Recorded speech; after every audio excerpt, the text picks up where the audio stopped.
बिस्मिल्लाहिर्रहमानिर्रहीम, अस्सलामु अलैकुम एंड गुड मॉर्निंग पाकिस्तान। आप देख रहे हैं रोही एट 10 और मैं हूं आपका मेज़बान तिहामाज़। नाज़रीन, उम्मीद करते हैं कि आपके दिन का आगाज़ जो है वो अच्छा हुआ होगा। हम हमेशा अपने प्रोग्राम से ये तलकीन करते हैं कि आपने एक रूटीन मेंटेन करनी है, आपने ब्रेकफास्ट करना है, आपने एक्सरसाइज करनी है ताकि आपका दिन का आगाज़ जो है वो बड़ा अच्छा हो।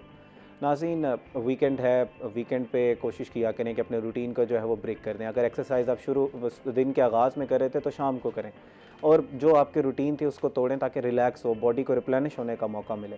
हम हमेशा अपने प्रोग्राम से ये तलकीन करते हैं कि आपने प्लान करके अपने अपने जो वीकेंड है उसका आगाज़ करना है। अगर आप प्लान करने में कामयाब हो जाते हैं तो आप आधी जंग जीत जाते हैं। वीकेंड पे अपने अगले आने वाले वीक को भी प्लान करें और अपनी फैमिली को टाइम दें। नाज़रीन, आज हमने बहुत अहम मौजू पे गुफ्तगू करनी है। हमारे साथ मौजूद हैं डॉक्टर अमजद बुखारी, जो कि एडिटर है रोही न्यूज़ के। उनसे बात करनी है कि जर्नलिस्टिक एथिक्स क्या हैं, जर्नलिस्ट की ज़िम्मेदारी क्या है। एक वो जो ग्राइंड होती थी कि जर्नलिस्ट जो है वो एक इंटर्नशिप पे आता था, इदारे में काम सीखता था, उसके बाद जो है वो उसको कलम दिया जाता था या माइक और कैमरा दिया जाता था कि अब आप फील्ड में जाएं और अब आप तैयार हैं सवाल पूछने के लिए। वो ग्राइंड ख़त्म हो गई। हमारे यहाँ प्लोरीफरेशन ऑफ डिजिटल जो है वो हमारे चैनल्स हैं, उसमें कोई भी माइक पकड़ता है और सवाल पूछना शुरू कर देता है। गेट कीपिंग का कॉन्सेप्ट ख़त्म होता जा रहा है। क्या ये मिथ्स हैं? क्या वाकई ही जर्नलिज़्म जो है वो अब डाउनफॉल का शिकार हो चुकी है, या अभी भी कुछ ऐसे सहाफ़ी मौजूद हैं, बुखारी साहब जैसे, जो ट्रेन कर रहे हैं नए आने वाले सहाफ़ियों को? तो इस पूरे मौजू पे तफ़सीलन गुफ्तगू करेंगे। अस्सलाम वालेकुम sir, welcome to the show. वालेकुम सलाम। इन्हीं के साथ हमारे साथ मौजूद हैं डॉक्टर अदनान असफ़र, जो डॉक्टर इमरान असफ़र, जो कि यूनिवर्सिटी ऑफ सरगोदा में प्रोफेसर हैं उर्दू लैंग्वेज के। इनसे जानेंगे कि क्या स्टूडेंट्स जो हैं वो वाकई ही अदब से दूर हो रहे हैं या ये एक मिथ बनी हुई है। इसकी जो है निशानियाँ हम कुछ देखते हैं जिसमें बुक्स की सर्कुलेशन जो है वो कम हो रही है, लोग जो हैं वो इंग्लिश लिटरेचर की तरफ ज़्यादा जा रहे हैं, उसको ज़्यादा पढ़ा जा रहा है, पीडीएफ्स जो हैं वो इंग्लिश के ज़्यादा सर्कुलेट हो रहे हैं, दीगर ज़बानों की तरफ लोगों का रुझान है। हमारी उर्दू जो है वो पीछे क्यों इतना रह गई है, तो इस हवाले से तफसीलन गुफ्तगू करेंगे। अस्सलाम वालेकुम sir, welcome to the show. बहुत शुक्रिया रोही का, शुक्रिया आपका, शुक्रिया। सर, मैं गुफ्तगू का आगाज़ आपसे करना चाहूँगा। हमारे यहाँ क्या वाकई डिक्लाइन है अदब का? लोग वाकई उर्दू अदब से दूर हो रहे हैं, डिफरेंट दूसरी लैंग्वेजेस की तरफ जा रहे हैं?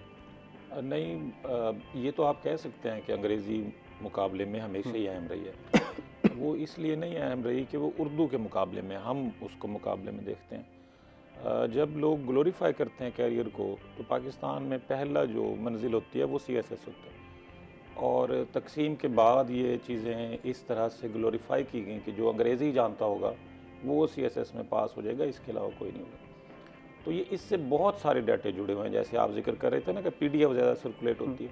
अगर हम उसकी रिसर्च करेंगे तो वो सारी पीडीएफ इसी से कनेक्शन होगी, सीएसएस की तैयारी के साथ, पीएमएस की तैयारी के साथ, इस तरह के दीगर जो मुकाबला जात के इम्तिहान होते हैं उसके साथ। दूसरा सवाल आपका बड़ा अहम है कि क्या लिटरेचर के साथ वाबस्तगी ख़त्म हो रही है। तो दुनिया पिछले 100 साल में या पिछले 80 साल में जितना उसने सफ़र किया है, इतना अमूमन वो 3-4 सदियों में किया करती थी, 5 सदियों में किया करती थी। तो उसने ज़राए बदल दिए हैं बहुत ज़्यादा। और जो सबसे बड़ी चीज़ हुई कि पहले दुनिया मॉडर्निज़म की तरफ गई, फिर पोस्ट मॉडर्निज़म की तरफ गई, फिर इको मॉडर्निज़म की तरफ गई। इको मॉडर्निज़म ने क्या किया कि चूँकि इंसान का हावज़ा बहुत आगे जा चुका था, तो यहाँ हमारे पास कुछ हमारे दोस्त थे, किसी ने 100 लफ्ज़ी कहानी मुतारिफ़ कराई, किसी ने 1 मिनट स्टोरी मुतारिफ़ कराई। अब जो आम आदमी है वो ना तो कभी नकाद होता है, ना ही वो कभी चीज़ों को तनकीदी निगाह से देखता है। वो अपना जो उसका सेल्फ है उसको समझने के लिए, उसके साथ अपने आप को कनेक्ट करने के लिए लिटरेचर पढ़ता है।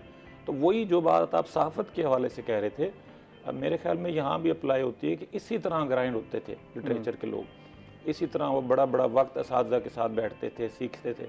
इसको मैं आपको एक मज़े की मिसाल से समझाना चाहूँ कि आज आप किसी नए स्कॉलर, जो नए से मुराद है 25 का वो होगा, 8-10 साल से लिख रहा होगा, मेरे पास किताबें आती रहती हैं। एक किताब आई कोई 25 सफ़ात की, जिसमें 12 अफसाने थे।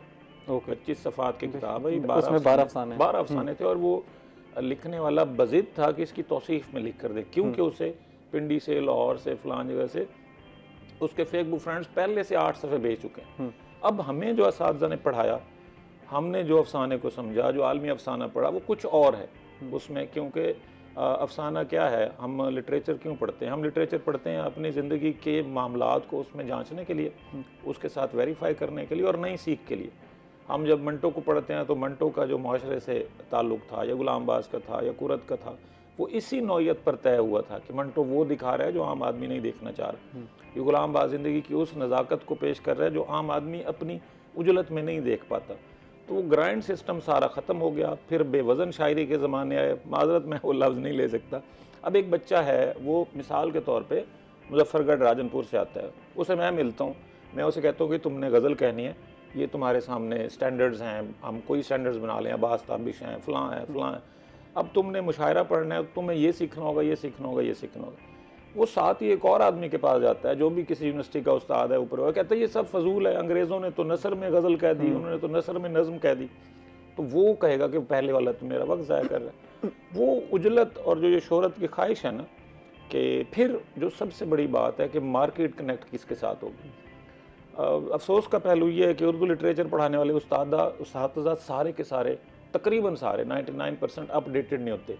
उर्दू के क्लासरूम आज भी पुराने हैं। आपको उर्दू की बड़ी बड़ी यूनिवर्सिटियों के क्लासरूम में प्रोजेक्टर नहीं मिलेगा, आपको बड़ी बड़ी यूनिवर्सिटियों के क्लासरूम्स में कुछ नया नहीं मिलेगा।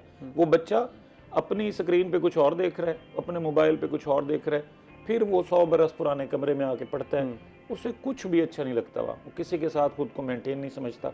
तो इसलिए वो डिस्कनेक्ट हो रहा है। जो किताब बिक रही है, लिटरेचर में भी वही बिक रही है जो सिलेबस का हिस्सा है, और अंग्रेज़ी में भी वही बिक रही है। तफरीक यह है कि अगर 10 जामियात हैं तो अंग्रेज़ी के हैं 2000 स्टूडेंट और उर्दू के हैं 600 स्टूडेंट, तो वो सिलेबस की उधर 2000 किताबें बिकेंगी, इधर 600 किताबें बिकेंगी। मेरा मानना ये है कि पाकिस्तान में पिछले 30-40 सालों में मिडिल क्लास इतनी ज़्यादा इंक्रीज़ हुई है, वर्किंग क्लास इतनी ज़्यादा इंक्रीज़ हुई है कि जो पहली क्लास होती थी, जिससे हम थे, हमारे सीनियर्स थे, जो काश्तकारों के घरों से बच्चे आते थे, किसानों से जिनका राब्ता होता था, और वो उस वक्त लाइट में रहते थे, वो गुम हो गए हैं। उसे रिप्लेस कर दिया है पिछले 40 साल की मिडिल क्लास ने। तो हमारा राब्ता उस तख्त लिखने वाले बच्चे से कट गया है, उस खुशखती करने वाले से। वो बच्चा वही है, उसको अब कोई उस पर निगाह नहीं डालता, वो किसी की तवज्जो का मरकज़ नहीं बनता। मैं अपनी यूनिवर्सिटी के कुछ इंस्पेक्शंस के सिलसिले में जाता रहा हूँ DG खान, मैं ऐसे बहुत सारे लोगों से मिला हूँ जो अच्छा लिटरेचर भी लिख रहे थे, जो चीज़ें भी सीखना चाहते थे, लेकिन लाइमलाइट में एक और क्लास है पूरी की पूरी, क्योंकि डिवीजन सोसाइटी की बढ़ रही हैं। तो सोसाइटी की बढ़ती हुई डिवीजन्स में सबसे बुनियादी किरदार मार्केट अदा कर रही है। लिटरेचर में भी ऐसा हो रहा है कि जो जो बच्चे मार्केट को फॉलो अप करते हैं वो उस तरफ चले जाते हैं। वैसे मैं तो दुख के साथ ये कह रहा हूँ कि उर्दू पढ़ने वाले लगभग 90% बच्चे तो प्रैक्टिकल लाइफ में आते ही नहीं हैं, वो इस काबिल ही नहीं होते। हमारे पास यही पूछना चाह रहा था कि हमारे यहाँ क्या मार्केट इतनी बड़ी है या लिखने वाले कम है? मार्केट ही एक्सेप्टेबल नहीं करने वाली या लिखने वाले मौजूद नहीं है? मसला कहाँ पर? मार्केट इतनी बड़ी है कि इस वक्त अगर आप देखें 8 से 10 साल पहले कुछ नए लोग बतौर सहाफ़ी ऊपर आए, उनकी तरफ सबकी तवज्जो गई। साथ में नए राइटर ऊपर आए बहुत सारे, मैं किसी का नाम नहीं लेता, वो इस काबिल ले दें नहीं, बहुत सारे ना जो इस पे लिखते हैं। वो कोई एक बुखारी साहब हैं सरगोदा की तरफ ठीक के, है, जो स्टोरीज लिखते हैं अपनी आप बीती बना के, मैं यहाँ गया, मैं यहाँ गया, मैं यहाँ गया। ठीक, उनकी जो फॉलोइंग है, उनके जो पढ़ने वाले हैं डेली, वो लाखों में है। ओके, उनकी जो छोटी सी स्टोरी है उसकी शेयरिंग हज़ारों में है। ठीक है। अब वो जो स्पेस स्टूडेंट लिटरेचर के बंदे ने ऑक्यूपाई करनी थी, क्योंकि उस्ताद पिछले ज़माने का है, वो बच्चे को रोकता है कि फेसबुक पे नहीं लिखना, वहाँ का जी रीडर तुम्हारा रीडर नहीं है, वहाँ जो कुछ हो रहा है वो लिटरेचर नहीं है। तो यही बातें तो आज़ाद नज़्म के बारे में भी होती रहीं, यही बातें नावल के बारे में भी होती रही, ये बातें पहले भी होती रहीं। तो वक्त तय तो वक्त करता है। तो वक्त ने तय किया कि ये बुखारी साहब तो उस्ताद आदमी है, मैं उस तरफ जुमला नहीं कहना चाहता, कि उस पूरी क्लास ने आके जिस तरह सहाफ़त को डिस्टर्ब किया, आम आदमी को शऊर नहीं है, उसको अपने चस्के से है। मुल्तान के कई सहाफ़ी हैं जो बैठते हैं दो चीज़ें लगा के, और वो कहते हैं जो लोग सुनना चाहते हैं, ये करप्ट है, ये करप्ट है। और हमारा पंजाब की कम से कम मसला ये है कि वो पक्का किताब दुश्मन है और पक्का तहकीक दुश्मन है। अच्छा, उसको एक जुमला चाहिए जिसे वो कहीं भी रिपुट कर दे। वो अगर इमरान खान का फॉलोअर है या मियाँ साहब का फॉलोअर है, तो उसका जो अपोनेंट है उसके लिए उसे जुमला चाहिए, वो जो उसने चोरी की वो कभी नहीं जांचेगा। Would you like to comment on this पूरी डिस्कशन में? जर्नलिज्म को भी इससे कनेक्ट करना चाहूँगा। हमारे यहाँ जैसे सर कह रहे हैं कि तहकीक ख़त्म हो रही है, जिद्दत नहीं आ रही। जी, आपने कमेंट की मुझे इजाज़त दी, तो मैं डॉक्टर साहब की बात ठीक है, इन्होंने ठीक की, लेकिन मेरा ख्याल है कि अभी ये डॉक्टर साहब खुद भी कह रहे हैं कि कम्युनिकेशन के बहुत सारे ज़राए आ गए, तो अदब लिटरेचर चाहे वो जिस ज़बान में भी है उसे फ्लरिश होना चाहिए था, आगे बढ़ना चाहिए था। बिल्कुल। पहले कम्युनिकेशन सिर्फ एक तहरीर की शक्ल में किताब की सूरत प्रिंटिंग सूरत में मौजूद थी, अब उसके बहुत सारे ज़राए आ गए। असल मसला ये हो रहा है कि मैं अक्सर ये जिक्र करता हूँ कि हम अपने बच्चों को राग़िब नहीं कर पा रहे। जो बच्चों का अदब है वो नहीं लिखा जा रहा। बिल्कुल ठीक है ना, छोटे बच्चों को हमने लाना है अदब की तरफ, चाहे उर्दू लिटरेचर, उर्दू ने मतलब हुक्मरानी की है। आप देखें कि उर्दू का अखबार पढ़े बगैर, उर्दू की किताब पढ़े बगैर आज भी लोगों की बड़ी फैसिनेशन है कि चाय का कप हो और एक अच्छी किताब हो और सर्दियों का मौसम हो और गर्म बिस्तर में आप लेटे हों, उससे बड़ी नेमत क्या हो सकती है। बिल्कुल। तो हम जो हमारी जो नई नस्ल है पिछले 15-20 सालों में जो बच्चे जवान हो रहे हैं उनके लिए कुछ है नहीं। अच्छा, हमारे जो लिखने वाले हैं उनको ज़रा मिजाज समझना चाहिए। दुनिया जिस अंदाज से तब्दील हो रही है, जो अब लोग पढ़ना चाहते हैं वो उसको समझना चाहिए आज भी। अच्छा, यही सूरत हाल जर्नलिज़म पर भी है कि लोग क्या देखना चाहते हैं, क्या पढ़ना चाहते हैं, उसको समझना चाहिए। ये मेरे अपने ऊपर तनकीद हो जाएगी, लेकिन आप ये देखें कि ये इलेक्ट्रॉनिक मीडिया आया तो तकरीबन 2 दहाइयाँ हो गई हैं ना, इससे ज़्यादा थोड़ा सा अर्सा हो गया। बिल्कुल। तो उस वक्त जो टॉक शोज़ शुरू हुए थे करंट अफेयर के, आज भी फॉर्मेट वही है, वही 19-20 का फ़र्क भी नहीं आया। बिल्कुल। उसी तरह मेहमान, उसी तरह मेज़बान, उसी तरह इंट्रोडक्शन, उसी तरह मतलब आप ये देखें कि किसी तारुफ में भी फ़र्क नहीं आया। वो इसी इब्तदाइया उसी तरह इख्तिताम। तो आप दुनिया जब तेज़ी से बदल रही है तो आपके मामलात में भी इनोवेशन आनी चाहिए। अच्छा, ये तो खैर अपनी जगह पर उतारे देखें जहाँ पर पॉलिसी बनती है, लेकिन ये है कि जो अदब है उसमें हमारे जो बच्चों के लिखने वाले लोग थे वो बड़े कम हो गए। हमें छोटी बुकलेट्स दस्तियाब होती थी, बहुत सारे लोग लिख रहे होते थे और बड़ी सस्ती दस्तियाब होती थी। वो भी पहलू है कि भाई बिल्कुल किताब महंगी होती जा रही है। बिल्कुल। तो अब मैं बच्चों को राग़िब करना चाहता हूँ, उर्दू अदब की तरफ लाना चाहता हूँ, तो मैं उन्हें क्या पढ़ने के लिए दूँ ना, मुझे आप बताएं, सजेस्ट करें। अच्छा, दुनिया भर में कॉमिक्स लिखी जा रही हैं, देखें बच्चों को आपने इधर बच्चे वो कॉमिक्स पढ़ने के बजाय वो एनिमे देख लेते हैं और उस तरफ। अच्छा, फिर वो जो शॉर्ट स्टोरीज़ हैं, ठीक है ना, अच्छी शॉर्ट स्टोरीज़, तो वो हमें बाकी सोशल मीडिया पर जो ऐप्स है वहाँ पर भी दस्तयाब हो सकती हैं, लेकिन अगर कोई लिखेगा तो दस्तयाब होंगी ना। तो हमारा जो अदीब है जिसके पास लिखने की सलाहियत है, लेकिन एक दिन में तो नहीं लिखा जा सकता, उसके लिए आप बरसा बरस आपके लिए पढ़ना पड़ेगा ज़रूरी है। ठीक है, और मुसलसल पढ़ना ज़रूरी है अगर आप लिख रहे हैं। तो वो जो ख़ास लोग हैं जो पढ़ रहे हैं, अभी मुताले से जुड़े हुए हैं, उनको चाहिए कि उर्दू में जो है बच्चों का अदब लिखें, कॉमिक्स लिखें, छोटी शॉर्ट स्टोरीज़ लिखें, ताकि हम अपने बच्चों को राग़िब कर सकें और फिर इनको स्कूलों में भी अप्लाई किया जाए ताकि वो अदब से जो जुड़ने का सिलसिला है वो बरकरार रहे। बुखारी साहब, सूफ़ी तबस्सुम साहब का नाम जहन में आता है जब भी हम बच्चों के लिखने के बारे में बात करते हैं, तो इस बारे में यहीं से गुफ्तगू को शुरू करेंगे नाज़रीन, लेकिन इस वक्त हुआ एक ब्रेक का, हमारे साथ रहिएगा।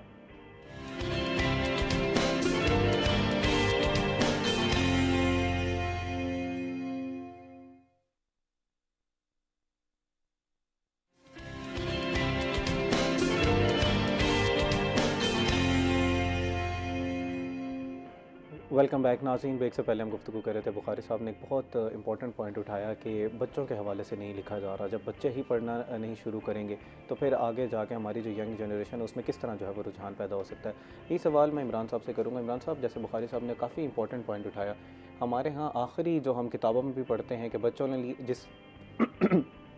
जिसने सबसे ज़्यादा लिखा वो सूफ़ी तबस्सुम साहब थे। उनके बाद कोई इतना बड़ा जो शख्स है वो नहीं आया, राइटर नहीं आया जिन्होंने बच्चों के लिए लिखा।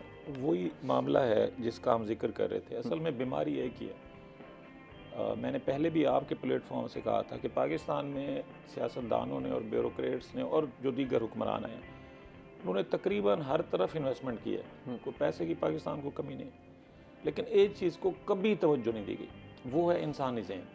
पाकिस्तान में आपको पिछले 75-78 सालों में एक भी ऐसा मंसूबा नहीं मिलेगा जो इंसानी ज़हन की दुरुस्ती के लिए बनाया गया। अब हुआ क्या है, सूफ़ी साहब हैं, सूफ़ी साहब के दास अकबर हिमुद्दीन है, कुछ और लोग हैं जो मुख्तलिफ जगहों पर लिख रहे थे, साथ ही फूल है, कुछ और रसाइल है। हम जब स्कूल में पढ़ते थे मुल्तान में, कंप्रिहेंसिव में, तो हमें याद है कि हम रज़ा किताब घर एक हुआ करता था गोलबाग में, वहाँ फूल अगर 2 दिन लेट लेने जाते थे वो ख़त्म हो चुका होता था, और 2 दिन पहले जाते तो इत्तफाकन हमारे साथ कोई ना कोई और बच्चा बड़ा होता था कि फूल आया है कि नहीं आया। अब वो 3 या 4 मंगवाता है बुक स्टोर वाला, वो नहीं बिकते, वो वैसे ही पड़े रहते हैं महीनों, फिर वो वापस चले जाते हैं। यही आलम अखबारात का है। यानी एक ज़माना होता था, न्यूज़ कॉर्नर वाले ने बिज़नेस ही अखबार फरोशी से शुरू किया था। बुखारी साहब इसको सेकंड करेंगे। गुलगश्त में, गोल बाग में अखबार फरोश से ये बुक स्टोर इसने शुरू किया। आज बुक स्टोर वाला अखबार नहीं रखता। आपको अभी अखबार चाहिए हो ना, आप पूरा गुलगश्त घूम ले, आपको अखबार नहीं मिलेगा सुबह के टाइम। वो कहते हैं जी बिकता ही नहीं है। तो रिप्लेस किया खबर के ज़राए को तक रसाई के लिए कुछ और चीज़ों ने, वो कर भी रही हैं। अब हम जब ये कहते हैं ना कि जी जो मुसन्निफ़ है उसको यूं होना चाहिए, वो कहते हैं नहीं मैं ऐसे क्यों हूँ, मेरा तो रीडर मौजूद है। क्योंकि वो कहता है मेरी तो जी मेरी कामयाबी है मेरा रीडर होना। जैसे जर्नलिज्म में फेम है, अब वो फेम जुड़ा है पैसे के साथ, इधर भी रीडर और फेम जुड़ा है पैसे के साथ। तो ये नया बच्चों का लिटरेचर इसलिए नहीं है कि हमारा बच्चा जाता है इंग्लिश मीडियम में, आपकी वही वर्किंग मिडिल क्लास है हर तरफ, उसका बच्चा जाता है इंग्लिश मीडियम में, वहाँ उसको टीचर सूफी तबस्सुम का जिक्र नहीं करती, साकबा का जिक्र नहीं करती, फूल का नहीं करती, उसी कॉमिक का जिक्र करती है। वो आके स्क्रीन खोलता है, वहाँ पे देखता है मेरे बच्चे हैं दोनों लिखते हैं, दो मेरे बच्चे हैं दोनों लिखते हैं, दोनों स्कूल की पूरी लाइफ इंग्लिश में लिखते थे। यानी मुझे 4 से 5 साल लगे उन्हें कन्वर्ट करने में उर्दू पे, क्योंकि उनके पूरे क्लासरूम में उनके तमाम टीचर्स उर्दू को अच्छा नहीं समझते थे। ठीक, और मैं बेहतरीन स्कूलों की बात करूँ यहाँ गुलगश्त में ना। बुखारी साहब, मार्केट की हम बात कर रहे थे, पहले सर ने पॉइंट उठाया कि मार्केट मौजूद है, लेकिन जो सर अपने ही आर्ग्यूमेंट में काउंटर आर्ग्यूमेंट उसका देंगे कि मार्केट उस तरह मौजूद नहीं है, बच्चे जो हैं वो इंग्लिश की तरफ उस तरह राग़िब हैं, या वैसे अब जब दीगर ज़बानों की चीज़ों को वो देखेंगे तो उस तरफ राग़िब होना शुरू हो जाएंगे। यही हाल जैसे सर सर्कुलेशन ऑफ बुक्स की बात करें, हमारे न्यूज़ के सर्कुलेशन को हुआ, लोगों ने पढ़ना अखबार को है वो छोड़ दिया। अब जो है वो ऑडिट ब्यूरो सर्कुलेशन की रिपोर्ट आती है कि अखबार की सर्कुलेशन कम हो रही है। तो इसकी वजह हमारे यहाँ मार्केट नहीं है या मार्केट बना ही नहीं रहे। मार्केट तो मौजूद है, आबादी बढ़ रही है, 25 करोड़ आबादी का मुल्क है और बड़ी तेज़ी से आबादी बढ़ रही है। अच्छा, लिटरेसी रेट भी बढ़ रहा है ना जी, आहिस्ता आहिस्ता, चलो ग्रेजुअल सही। अभी तो हमारी आबादी का एक बड़ा हिस्सा जिसको हमने लिटरेट करना है, उसने पढ़ना लिखना सीखना है, तो जाहिर है वो फिर अदब की तरफ आएगा ना। बिल्कुल ठीक है, 2.5-3 करोड़ बच्चा सड़क पे फिर रहा है, उसको भी हमने पढ़ाना है, ठीक है ना। तो ये बड़ा पोटेंशियल है, ये नहीं है कि मार्केट रिड्यूस हो रही है, मार्केट तो बढ़ रही है। मसला ये है कि एक तो जैसे मैंने जिक्र किया कि बच्चों का अदब जो है वो, जैसे आप सूफी तबस्सुम साहब का जिक्र कर रहे हैं, यहाँ मुल्तान से मज़हर करीम ने बहुत छोटी छोटी बुकलेट्स लिखी और बड़ी सस्ती वो दस्तियाब होती थी। आप 1 रुपए की 20 बुकलेट ले जाते थे और अपने बच्चों को पढ़ने के लिए देते थे। शॉर्ट स्टोरीज होती थी आपको। अभी भी मैं सफ़र कर रहा हूँ फॉर एग्जांपल, अब आप देखें पूरी बस में ना बैठे हुए लोग मोबाइल का इस्तेमाल कर रहे हैं, नेट है तो ठीक है, नहीं तो अच्छा, अगर उनके पास कोई और कुछ हो पढ़ने के लिए तो वो ज़रूर पढ़ेंगे। सच्ची बात ये है कि मैं समटाइम मैंने जाके वहाँ जो बुक स्टॉल से उनको देखा भी है, अगर कुछ छोटे मोटे कहीं अब बाकी रह गए हैं तो वहाँ पर वो कुछ नहीं है जो बिल्कुल हुआ सफ़र के लिए एक ख़ास अदब होना चाहिए, ठीक है ना। तो वो नहीं है दस्तियाब। तो जब नहीं दस्तियाब है तो ज़ाहिर है मेरे पास वही हल है कि मैं मोबाइल फ़ोन की तरफ जाऊंगा। अच्छा, मोबाइल फ़ोन में भी ये सारा कुछ दस्तियाब हो सकता है ना, PDF में आप पढ़ सकते हैं, बिल्कुल सारा कुछ, लेकिन दस्तियाब नहीं है। तो वो हम अपने बच्चों को राग़िब नहीं कर पा रहे। अच्छा, वो स्कूल जिस सतह के भी हैं, सरकारी हैं, प्राइमरी हैं, हमें बच्चों को अदब से रोशरास कराने के लिए और ये जो ये अब क्यों अदम बर्दाश्त क्यों है, हम रिजिड क्यों हो गए हैं, सोसाइटी में स्टिफनेस क्यों है, वो इसी वजह से है ना। सर, फ्रॉम योर एक्सपीरियंस क्या प्रैक्टिकल स्टेप्स लिए जा सकते हैं इनफरादी तौर पर, अगर किसी न्यू पेरेंट्स हैं वो अपने बच्चे को अदब की तरफ लेके आना चाहते हैं, उनको क्या करना चाहिए, और फिर स्टेट लेवल पे क्या पॉलिसीज़ होनी चाहिए? देखिए, आजकल मुझे अंदाज़ा नहीं है, किसी ज़माने तो वो अदब के ख़ास तौर पे पीरियड लगते थे स्कूलों में ना जी, अदब का। अब नहीं है ना, क्रिएटिव पीरियड्स होते थे, आखिर में इकबाल फोरम होते थे, अदब का एक पीरियड होता था, जामियात में नहीं है। तो अब आप देखें ना, हमने वो अगर अपनी पॉलिसी में उसको निकाल दिए है तो ज़ाहिर है हम कैसे राग़िब कर पाएंगे ना अपने बच्चों को इस तरफ। तो वो उनकी बहाली होनी चाहिए। अच्छा, ये बुकलेट्स जो है ये नेशनल बुक फाउंडेशन छापता था, बहुत सस्ते सस्ती बुकलेट्स छापता था, ठीक है ना जी। उसमें लोगों की इस्तादाद के अंदर रहते हुए जो है वो दस्तियाब होती थी। अब वो उसको वापस रीच में लाना चाहिए। किताब बहुत महंगी हो गई है, आप खरीदते हुए 10 दफ़ा सोचते हैं। फिर पब्लिशर हज़रात जो है वो 1000 रुपये की किताब रख के 50% डिस्काउंट लगा देंगे, भाई आप ये पहले ही कीमत कम रख लें ताकि लोग जो है वो आगे भूँ। अगर वो बुक स्टॉल पे उस पर 1000 रुपये लिखा हुआ है, आप कहीं 500 रुपये की बेच रहे हैं, तो इसका मतलब ये है कि मार्जिन दरमियान में क्या सूरत हाल है। तो इसमें हुकूमत को भी देखना चाहिए। और इसमें किसी ज़माने आपको बुक पोस्ट पर आप देखें कितनी बुक पोस्ट सस्ती होती थी। अगर आपने रिसाला किताब भेजनी है तो शायद ना होने के बराबर था, 10 पैसे 5 पैसे पे ना आप भेज सकते थे। अब वो बुक पोस्ट भी बहुत महंगी कर दी है। सर जिस वक्त की आप बात कर रहे हैं, हम लोग भी जब नॉवेल्स पढ़ते होते थे तो वो एक किताब 5-6 दोस्तों में हमारे घूमती थी और वो हम बड़ा एंजॉय करते थे। अच्छा, उसको फिर डिस्कस किया जाता था उस कहानी को कि यार आपने वो उस कहानी का वो हिस्सा पढ़ा या नहीं पढ़ा, तो वो एक ग्लोरीफाई भी होता था। हमारे यहाँ आज जो किताब पढ़ता है उसको नर्ड कह दिया जाता है कि यार ये तो ज़रा अलग है। इस हवाले से भी ज़रा कमेंट कीजिएगा कि हमें कूल बनाने की ज़रूरत है, जो लोग जो है वो किताबें पढ़ते हैं इन वर्ड्स ऑफ जेन जी। नाज़रीन, इस हवाले से गुफ्तगू करेंगे, लेकिन इस वक्त हुआ एक ब्रेक का, हमारे साथ रहिएगा।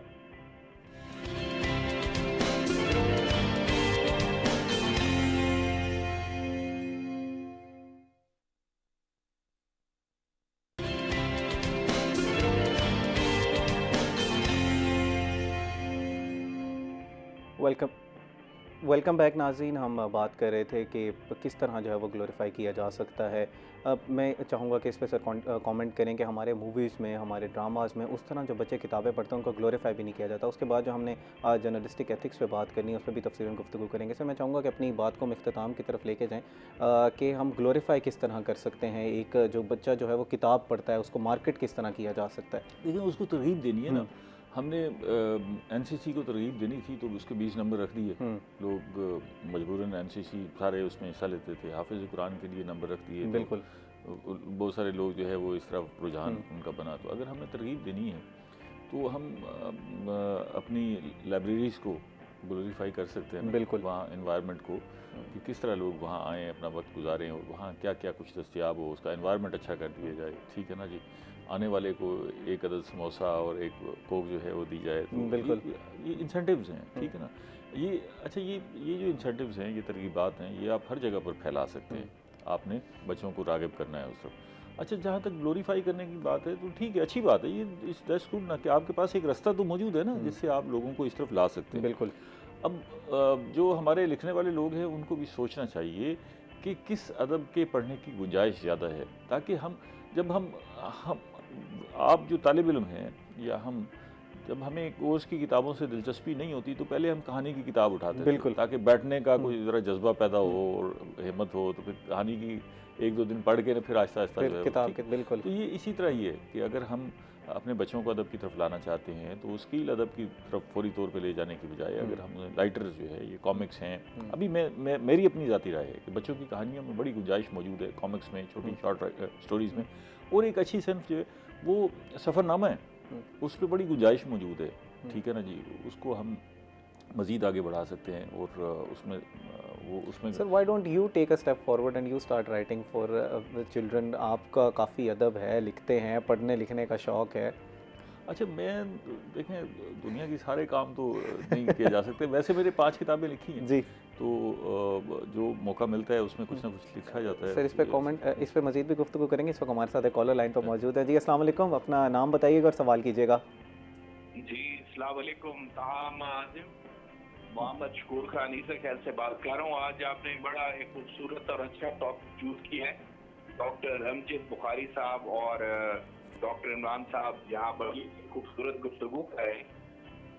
मैं जब स्कूल में पढ़ता था, थोड़ा सा तो मुझे बड़ी कमी महसूस हो कि गवर्नमेंट स्कूल्स में लाइब्रेरी भी नहीं होती थी। अदब का भी इस तरह फुकान था कि जो बस में अदब पीरियड लगता था वीकेंड, बिल्कुल, थोड़े से टाइम के लिए होता था। उसमें कोई कंपटीशन नहीं होता था बच्चों के दरमियान कि जी अगली दफा जब होगा तो आपका इस तरह का होगा, और उसको गलती नहीं समझा जाता था।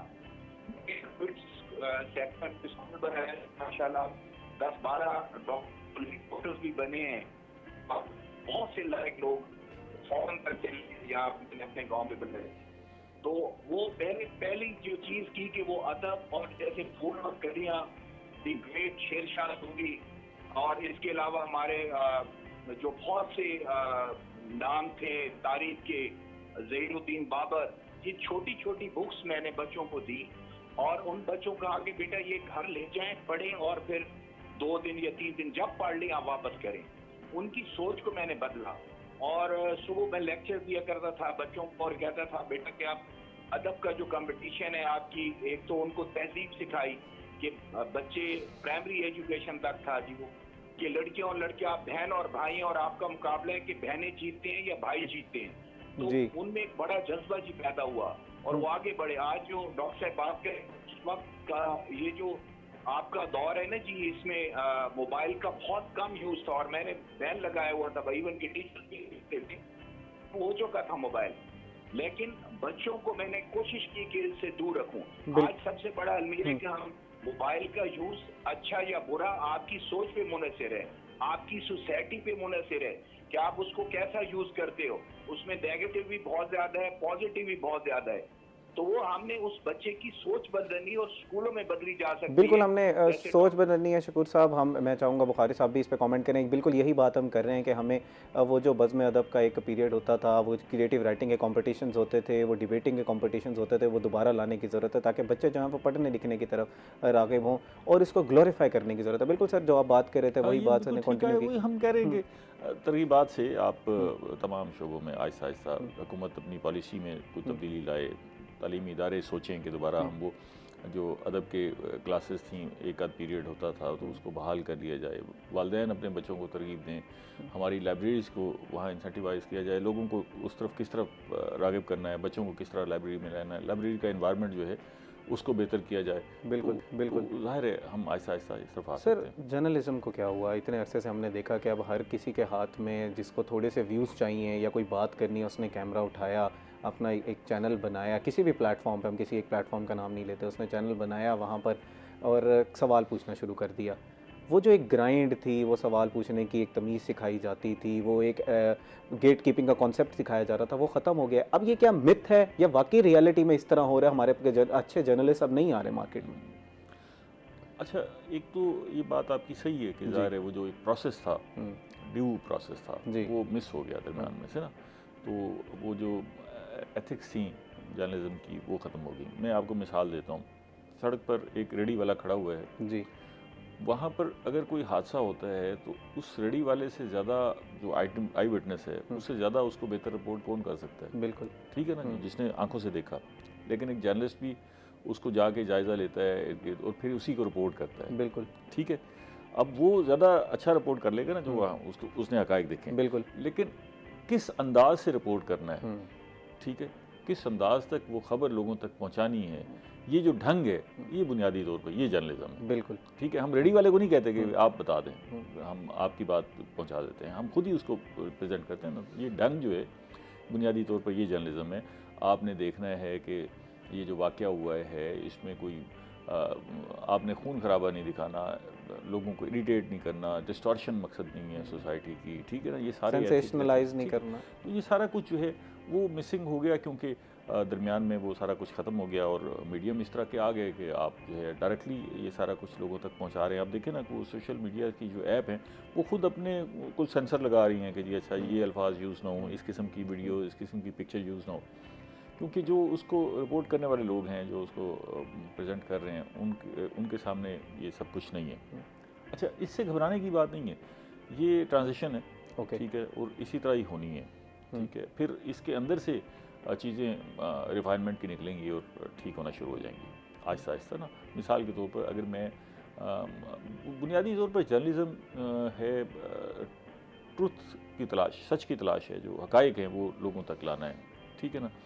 तो इसमें जो कंसीलमेंट होगी फैक्ट की, उससे आप मेरी बात सुनेंगे, 2 दफ़ा सुनेंगे, 4 दफ़ा सुनेंगे, जब आपको ये पता लगेगा कि मैं मुसलसल झूठ बोल रहा हूँ जी, तो मुझे आप देखना और सुनना छोड़ देंगे, ठीक है ना। तो ये उसके अंदर एक बिल्ट इन प्रोसेस है जो आहिस्ता आहिस्ता अप्लाई हो रहा है और मज़ीद इसको सर जैसे आपने कहा कि ट्रांजिशन का पीरियड है, लेकिन ट्रांजिशन के पीरियड में कुछ जो बेसिक चीज़ें हैं वो तो हमने मजबूत रखनी है ना, कि आप बेसिक्स कोई बिल्कुल गेट कीपिंग का कॉन्सेप्ट हम ख़त्म कर दें, हम वो एडिटोरियल का कॉन्सेप्ट था ख़त्म कर दें। आज अब मेरे इदारे में बुखारी साहब नहीं मौजूद होंगे, मैं तो कुछ भी छाप दूंगा।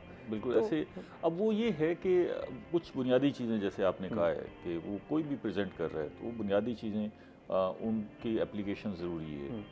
अच्छा, अब मामला ये हुआ कि हमारी जो माजी में क्या होता था कि हुकूमतें भी ये मैस जर्नलिज्म है ना जी, आप अपनी बात जो है वो लोगों तक, ज़्यादा लोगों तक पहुंचा रहे हैं जी, तो इसमें फ़िक्र ये होती है कि कहीं आप ऐसी बातें ना पहुंचाएं जिससे सोसाइटी में अनरेस्ट पैदा हो जाए, जो डेट्रीमेंटल हो। तो हुकूमत जो है वो लाइसेंसिंग करती थी कि जी अखबार आपने निकालना है तो अखबार के लिए आप डिक्लेरेशन लेंगे और फिर आप ज़ाब्तों के पाबंद होंगे, फिर रेडियो के लिए ज़ाब्ते, फिर इसी तरह उनके चैनल के लाइसेंस से, फिर इलेक्ट्रॉनिक मीडिया आया तो उनके चैनल के लाइसेंस हुए।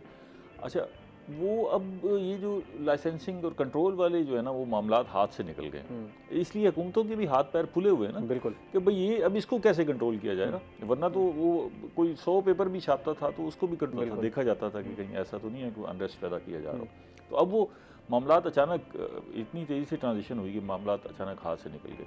अच्छा, अब फिर हम ये कर रहे हैं कि वो जो बोझ हमने प्रेजेंट करने वाले पर डालना था कि आपने हकायक सामने लाने हैं, अब वो बोझ हम देखने या सुनने वाले पर डाल रहे हैं। हम उन्हें कह रहे हैं कि आपने अच्छा देखना है, आप फैसला करें कि जो इन्फॉर्मेशन आप तक पहुंच रही है वो इन्फॉर्मेशन है, डिसइन्फॉर्मेशन है, मिस इन्फॉर्मेशन है या मेल इन्फॉर्मेशन है। एक्सीलेंट पॉइंट, बिल्कुल। तो क्योंकि हम उनको कंट्रोल कर नहीं पा रहे ना, ठीक है, तो हमने अब इसका दूसरा रास्ता निकाला। नाज़रीन, मज़ीद भी जर्नलिज्म के एथिक्स पे बात करेंगे, उर्दू अदब पे बात करेंगे। हमारे साथ दोनों गेस्ट जो हैं वो बड़े अहम मौजू पे गुफ्तगू कर रहे हैं, लेकिन इस वक्त हुआ एक ब्रेक का, हमारे साथ रहिएगा।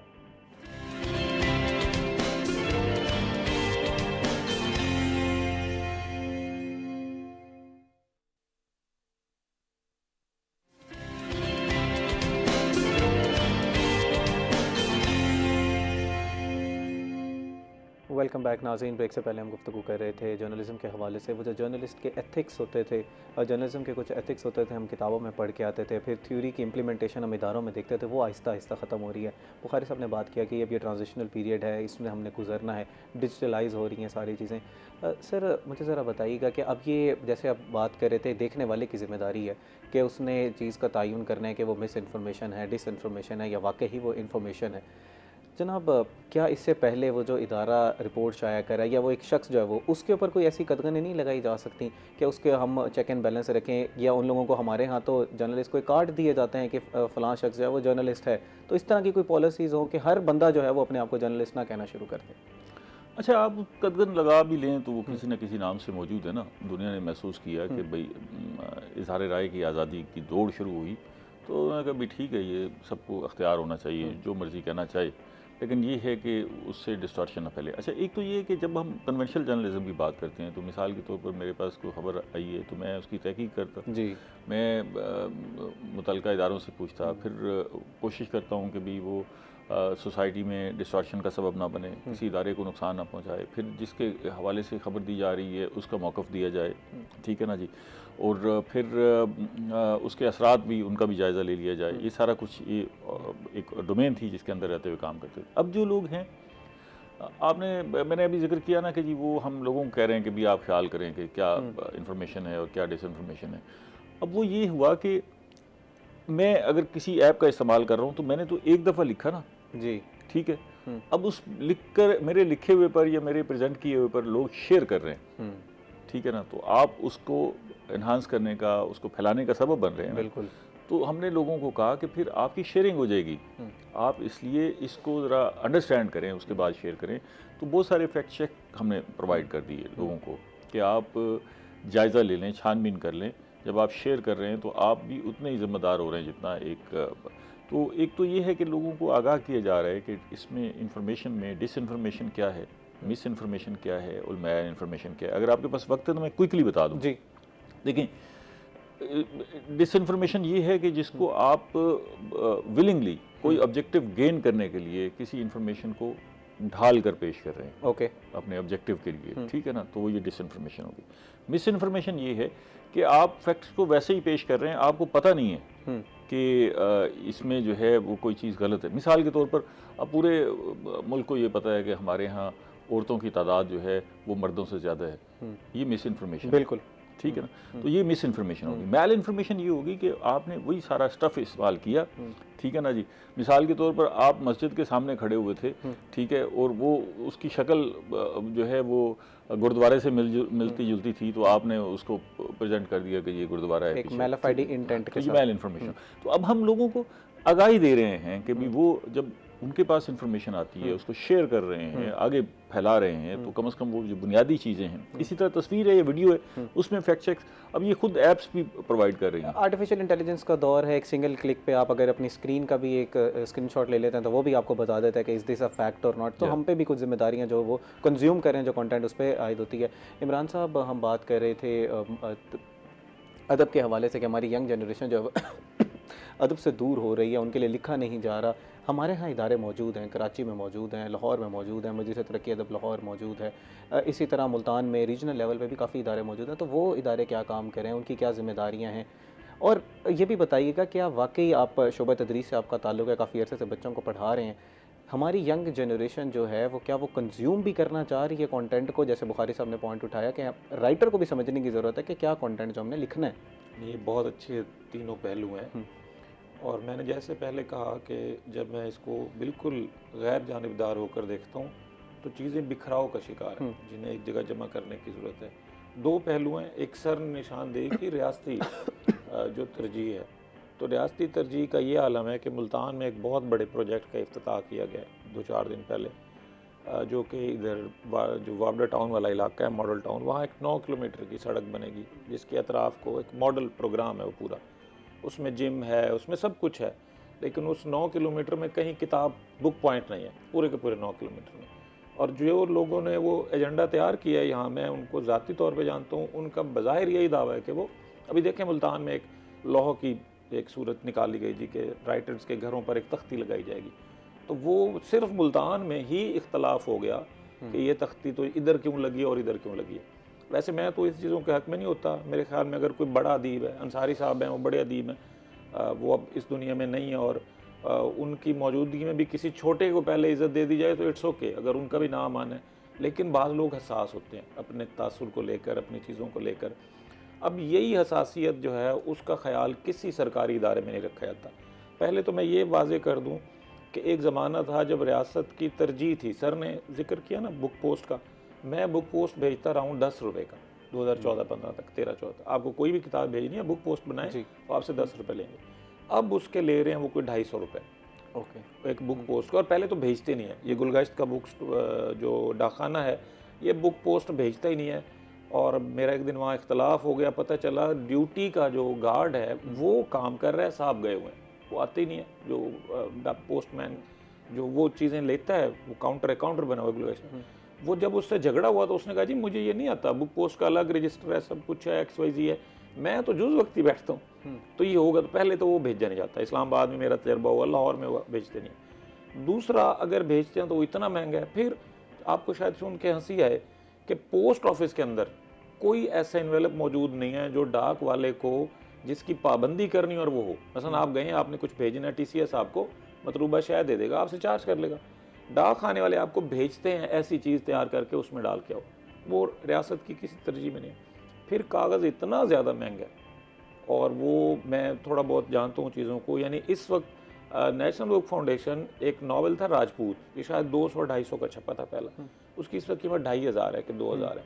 सर बिल्कुल अच्छी बात कर रहे हैं कि अगर 50% रियायत पर ही देनी है तो उनका टारगेट वो पहले अशराफिया है जो बगैर रियायत के ख़रीद लेती है। जनाब, आखिरी 10 से 20 सेकंड हमारे पास हैं, अगर आप अपना कोई पैगाम देना चाहें रियासत के लिए, अवाम के लिए। बिल्कुल, रियासत तो नहीं सुनती हमारी बात, हम अपना तो मैं जो हमारे लोग हैं ना यहाँ, ख़ास तौर पे वर्किंग मिडिल क्लास जो है, वो जब तक अपनी सोसाइटी को ग्लोरीफाई नहीं करेंगे, अगर वो बाहर भी जाना चाहते हैं तो अब उर्दू के ज़राए बाहर भी बहुत हैं, सहाफ़त के, हर चीज़ के। तो जब तक घर में चीज़ों को ग्लोरीफाई नहीं किया जाएगा उस वक्त तक कोई बदलाव नहीं आएगा। और यंग जनरेशन जब तक लिटरेचर के करीब नहीं आएगी चीज़ें समझ नहीं पाएगी उस तरह। बुखारी साहब, थोड़ा सा आपका पॉइंट जो है वो मुख्तलिफ है उनसे। आप ये कह रहे हैं कि इक़दामात उठाए जा रहे हैं, रियासत भी उठा रही है, स्टूडेंट्स भी पढ़ना चाह रहे हैं, बल्कि इसका जो है वो बुनियादी जो कुरा है जो वो राइटर्स के ऊपर निकलता है कि उन्होंने लिखना है। आप भी अगर इसमें कुछ अपने जो है कुछ ऐड करना चाहेंगे, बिल्कुल हमारे पास 10 सेकंड है। तालीमी इदारों की जो सरबराह हैं उनके पास बड़ी गुंजाइश मौजूद है, चाहे वो प्राइवेट स्कूल है या सरकारी स्कूल है, चाहे वो प्राइमरी स्कूल है या हाई स्कूल है। बहुत शुक्रिया जी प्रोग्राम में तशरीफ़ आवरी का, हमने बड़ी तफसीलन गुफ्तगू की। इमरान साहब, आपको भी बहुत शुक्रिया। उम्मीद करते हैं कि नाज़रीन को जो हमारे प्रोग्राम का पहला सेगमेंट है पसंद आया होगा। नाज़रीन, ब्रेक के बाद हमारे साथ मज़ीद भी गेस्ट होंगे, so we will be right back.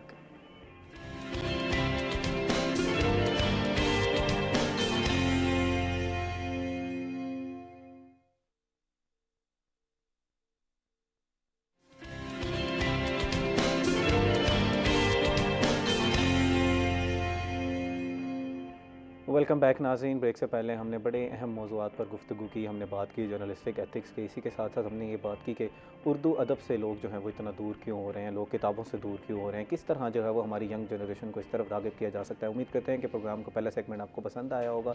नाज़रीन, इस सेगमेंट में हमने बड़ी ही इंपॉर्टेंट जो है मौजू पर बात करनी है, वो है खसरा और रुबेला जैसे मर्ज़। इनके आगाही के लिए एक मुहिम चलाई जा रही है और हुकूमत पंजाब जो है वो बड़ा प्रोएक्टिवली इस पे काम कर रही है। एक वैक्सीनेशन प्रोग्राम भी 17 से 25 नवंबर तक चलाया जाएगा। ये बीमारी क्या है, किस तरह होती है, कितनी एज के बच्चों को होती है, किस तरह इस बीमारी से जो है वो बचा जा सकता है, तो इस हवाले से तफसीलन आज हमने गुफ्तगू करनी है। हमारे साथ मौजूद हैं डॉक्टर खालिद अब्बास, जो कि चाइल्ड स्पेशलिस्ट हैं। तो इनसे हम जानेंगे कि ये बीमारी क्या है, किस तरह होती है और किस तरह जो है वो इससे बचा जा सकता है। अस्सलाम वालेकुम sir, welcome to the show. कैसे हैं सर आप? अल्लाह का करम है जनाब मैं थोड़ी सी तस्दीक कर लूँ। जी। मेरा नाम खालिद अब्बास बुखारी है। जी तो क्योंकि खालिद अब्बास बहुत सारे हैं तो वो कन्फ्यूजन हो जाती है। जी सर, माज़ा चाहता हूँ मैं, मुझे पूरा नाम लेना चाहिए था। जनाब, आज हमने बड़े ही इंपॉर्टेंट मौजू पे गुफ्तगू करनी है। ये बीमारी बेसिकली अगर मैं आपसे एज अ डॉक्टर कहूँ कि बड़े आसान अल्फाज में इसको डिफ़ाइन करें तो ये क्या है? बड़ी खूबसूरत बात की है आपने। मैं छोटी सी चीज़ अर्ज़ करना चाहता हूँ कि लोगों के जहन में अभी तक यही है कि जी बीमार होंगे तो इलाज हो जाएगा। जी। ठीक है, बहुत सारी चीज़ों में, लेकिन चंद ऐसी मुहलक चीज़ें हैं जिनका इलाज नहीं है और बर वक्त उसका तदारुक ना किया जाए तो वो जानलेवा तो एक चीज़ है, लेकिन ज़िंदगी को नाकारा कर देती है, एक बच्चे की ज़िंदगी को। जैसे पोलियो है, पोलियो एक दफ़ा हो जाए उसका कोई इलाज नहीं है, लेकिन अगर आप पोलियो के 2 कतरे पिला देते हैं तो बच्चा माजूरी से बच जाता है। इसी तरह जो वैक्सीन है, ख़ास तौर पर वह जो वायरल नेचर की होती हैं, जैसे खसरा हो गया और रुबेला जिसको जर्मन मीज़ल कहते हैं, ये जो है बदकिस्मती से ये जो खसरा है, अगर 1 साल के कम उम्र बच्चे को हो जाए तो उसको हो सकता है 13-14 साल की उम्र में जाकर ब्रेन डैमेज होना शुरू हो जाए। ओके। और उस वक्त आप कुछ नहीं कर सकते, सिर्फ आप दुआ मांग सकते हैं। इसलिए हम कहते हैं कि खसरे की वैक्सीन हालांकि इतनी इफेक्टिव नहीं होती under the age of 1 year, okay, लेकिन वो इस लिहाज से इफेक्टिव होती है बच्चे का ब्रेन डैमेज ना करें। ओके। तो आप उस वक्त करें और फिर उसको हम बूस्टर दोबारा लगाते हैं जर्मन मीज़ल के साथ, जिसको रुबेला कहते हैं, ओके। ताकि हो जाए। तो मेरी रिक्वेस्ट यही है कि इस वैक्सीन सबसे बड़ी नेमत खुदाबंदी है जिसने ये ईजाद की है। और जब हम स्टूडेंट्स थे हम देखते थे हमारे वार्ड भरे पड़े होते थे और वो किसी को ब्रेन डैमेज हुआ, कोई अनकॉन्शियस है, किसी की नाक के ज़रिए ट्यूब दी जा रही है, किसी को ऑक्सीजन दी, लेकिन वो बच जाते थे तो ज़हनी माजूर होते थे। आज जब से ये लोगों में शऊर हो चुका है, मुझे खुशी हो रही है कि अब लोगों में बहुत शऊर है कि वो खुद अब जाते हैं। पहले तो कोई टीके लगाने जाता था वैक्सीनेटर, तो उसको भी वेलकम नहीं करते थे। मैं यही पूछना चाह रहा था कि जैसे आपने बात की कि अंडर द एज ऑफ 1 जो है वो ये वैक्सीन लगा दी जाती है, जो वो बच्चों को पैदा होते ही कुछ वैक्सीनेशन की जाती हैं with the passage of age, ये उसमें भी शामिल है, बूस्टर के साथ ये लगाई जाती हैं? ये अलग है? ये 9 मंथ पर लगती है। Okay, okay. ये 9 मंथ पर लगती है। जो at the time of birth लगती है वो पोलियो और ट्यूबरकुलोसिस की। ओके। और फिर दूसरी आपको लगती है 1.5 महीने पर, 3 महीने जी। पर, 4.5 महीने पर। वो उसमें मीज़ल नहीं है। ओके। और इस तरह जो बाकी आपने फरमाया जो रुबेला है, जी। रुबेला तो लड़की के लिए बहुत ज़्यादा ज़रूरी है, क्योंकि खुदा न खास्ता अगर वो वैक्सीनेटेड नहीं है और उसको ये बीमार वायरल इन्फेक्शन हमल के दौरान हो जाए तो लामहला वो बच्चा दिल का भी मरीज़ होगा, दिमाग का भी मरीज़ होगा, आँखों से भी वो बच्चा काफ़ी मुतासर होगा। तो इनके शेड्यूल में अगर आप जब आगाही होती है, मैं समझता हूँ पेरेंट्स की बदकिस्मती हो कि अगर वो इससे फ़ायदा ना उठाए।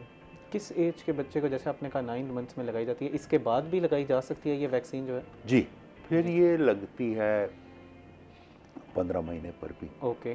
बूस्टर लगता है। और बाद में जो है अमूमन मीज़ल को बूस्टर नहीं लगाते, लेकिन पोलियो का लोग बूस्टर देते रहते हैं। एक स्कूल जाने से पहले भी आप बूस्टर लगवा सकते हैं, ओके। जिसमें खसरा भी होता है, जिसमें सारी बीमारियां होती हैं, क्योंकि स्कूल में जब बच्चा जाता है बेसिकली वो उसकी पहली सोशल बर्थ होती है। ठीक है, जैसे आपने कहा कि उस टाइम पे बूस्टर लगवाया जा सकता है, वो जो इनिशियल वैक्सीन है वो भी उस एज में लगाई जा सकती है? वो इनिशियल वैक्सीन का बूस्टर है। ओके, इनिशियल यानी वैक्सीन उसको रिपीट किया जाता है। Okay, okay. बूस्टर मीन उसके अंदर जो एंटीबॉडीज बनी है पहली वैक्सीन के साथ, जी जी, वही वैक्सीन दोबारा करेंगे तो वो एंटीबॉडीज डबल ट्रिपल हो जाएंगे। वो बात बिल्कुल ठीक है। मैं ये कह रहा हूँ कि अगर किसी ने पहले नहीं करवाई, वो उस एज में करवा सकता है इनिशियल वैक्सीन? करवा सकते, ओके, तो इसमें कोई हर्ज नहीं है। ठीक है। आप 15 महीने की उम्र पर भी करवा सकते हैं। हम तो जो पेरेंट्स को ये आगाही देना चाहते हैं कि बाद की इन्फेक्शन इसमें कोई शक नहीं, वो नमूनिया भी कर सकती है, वो बच्चे को जहनी माजूर भी कर सकती है, लेकिन जो 1 साल की कम उम्र के बच्चे को अगर हो जाए तो वो पेरेंट्स को बाज़ दफ़ा उसका अजाला भुगतना पड़ता है जब बच्चा 14 और 15 साल का हो जाए। And prevention is better than cure, आप उसका जो है वो जी, प्रिवेंशन तो मैं समझता हूँ कि यहाँ ही पर फिट होती है इम्यूनाइजेशन पर। आजकल जो है पोलियो क्यों ख़त्म हो गया दुनिया में? बिल्कुल। अगर आप देखें प्रिवेंशन की बात, हम जब बच्चे थे तो हमें स्क्रैच करके चीचक की वैक्सीन लगाई जाती थी, और उस वक्त चीचक सबसे बड़ी मोल। आज आपने चीचक का नाम नहीं सुना। बिल्कुल। तो इस तरह जो चीज़ें हैं, जिन मुल्कों ने शुआर बनाया है इम्यूनाइजेशन का, वैक्सीनेशन का, और लोगों ने वहाँ ताउन किया है, उनके बच्चे सेहतमंद माशरे में कलीदी रोल अदा कर रहे हैं। सर, क्या ये बीमारी जो है वो एक बच्चे से दूसरे बच्चे को भी लगती है? खसरा हो गया या रुबेला हो गया? ये बीमारी है भी जिसको हम कंटेजियस कहते हैं, कंटेजियस बीमारी। कि आपने एक छींक मारी है या खांसे है तो उसमें बिलियंस ऑफ वो वायरस जो है 6 फुट के फासले तक आप दे सकते हैं। तो इसीलिए जो है जब ये बीमारी हो जाए तो हम इनको क्वारंटाइन करते हैं कि स्कूल ना भेजें, पब्लिक प्लेसेस पर ना जाएं, ताकि और कम्युनिटी को ख़राब ना करें। ओके सर, जैसे आप कह रहे हैं कि prevention is better than cure, हमने पहले अगर वैक्सीनेशन करा लिया तो उम्मीद है कि ये बीमारी आपको उस तरह नहीं होगी, लेकिन अगर खुदा ना खास्ता एक शख्स जिसने वैक्सीन नहीं कराई हुई ये बीमारी उसको हो जाती है, तो क्या फिर इसका इलाज या इसको मिटिगेट करने के लिए कोई चीज़ें मौजूद हैं? नहीं। Okay, it is very serious. हाँ, क्योंकि वायरस का कोई कुछ नहीं कर सकते आप। वायरस होती है 2 किस्म की, एक मैं लेमैन टर्म में आपको बताऊं, एक आरएनए वायरस होती है, एक डीएनए वायरस होती है। आजकल डीएनए वायरस का तो इलाज है, जैसे कि चिकन पॉक्स है, लेकिन जो आरएनए वायरस है उस पर कोई काम नहीं किया जा रहा वैक्सीन या उस पर कोई एंटीवायरल ड्रग काम नहीं करते। सर, लेकिन कोरोना के टाइम पे तो हमने देखा कि वो आरएनए वैक्सीन से इसका कुछ वैक्सीनेशन की गई थी जो हमें लगाएंगी वैक्सीन, लेकिन इस पे कोई अभी तक इन मर्ज के लिए कुछ नहीं किया गया। मैं आपको अर्ज़ करूं जी, उधर भी कुछ नहीं हुआ था।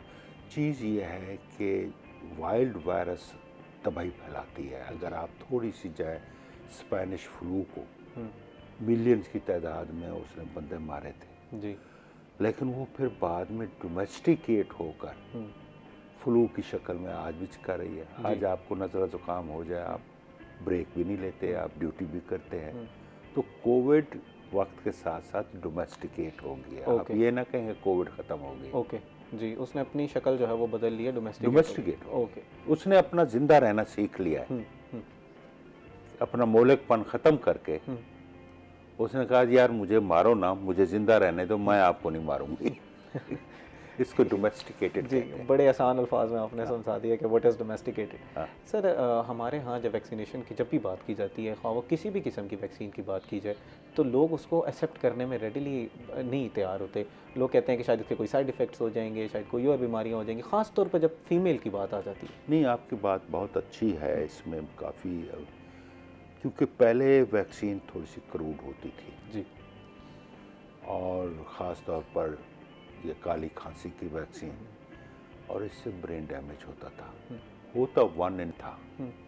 और मुझे याद है मैं उस वक्त इंग्लैंड में था, ये डियाना के बच्चों का मसला आया था कि इनको हुपिंग कफ की वैक्सीन लगाई जाए ना सर लगाई। इस बात को यहीं से कंटिन्यू करेंगे, लेकिन इस वक्त हुआ एक ब्रेक का। नाज़रीन हमारे साथ रहिएगा।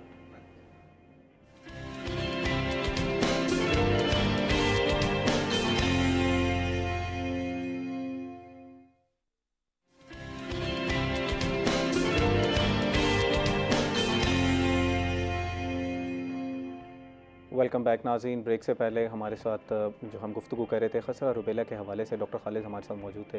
अब वो हमें ज़रा तफसीलन बता रहे थे कि ये मर्ज़ क्या है, किस तरह इससे जो है बचा जा सकता है। हुकूमत पंजाब जो है वो इसके हवाले से बड़ा प्रोएक्टिवली काम कर रही है। 17 से 29 नवंबर तक एक कैंपेन चलाई जाएगी वैक्सीनेशन के हवाले से। इस हवाले से तफसीलन गुफ्तगू करते हैं। हमारे साथ मौजूद हैं डॉक्टर समरा खुरम, जो कि डायरेक्टर हैं EPI की, एक्सटेंडेड प्रोग्राम ऑफ इम्यूनाइजेशन।